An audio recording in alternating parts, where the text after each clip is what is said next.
Eto mga kajuit, nandito na naman ako sa aking garden dito sa Saudi Arabia. At kung mapapansin nyo nga po isa napakaganda na ng talbos ng dahon ng ating kangkong. At ito yung ating kalabasa. Binawasan ko po siya para mas mabilis siya lumaki. Ayan, tinanim ko yung iba dito. At itong ating tanglad nga isa buhay na. Ayan.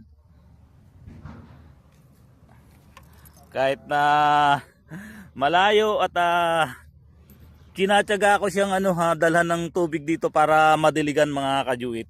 At yan nga mga kajuit, bukod dito sa pagtatanim dito sa Saudi Arabia, maganda na rin po yung aming pananim dyan sa Pilipinas. So medyo malawak po yung taniman ng gulay dyan sa aming gagawing mini farm. At ayan nga po mga kajuit, kung mapapansin nyo yung talong, kasalukuyan na pong namumunga. At di katagalan mga kajuit,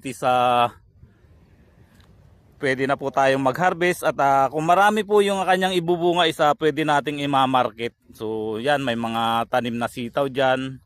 Yang po mga kajuit, at ang ating ipinatanim na kamuting kahoy, maganda na rin po yung kanyang tubo. So bali ang nagmamanage po ng aming garden dyan ang aking hipag, dahil hindi nga po mapuntahan araw-araw ni Mrs. dahil ito po ay medyo malayo po sa aming bahay. Kailangan mo pang mag-travel at least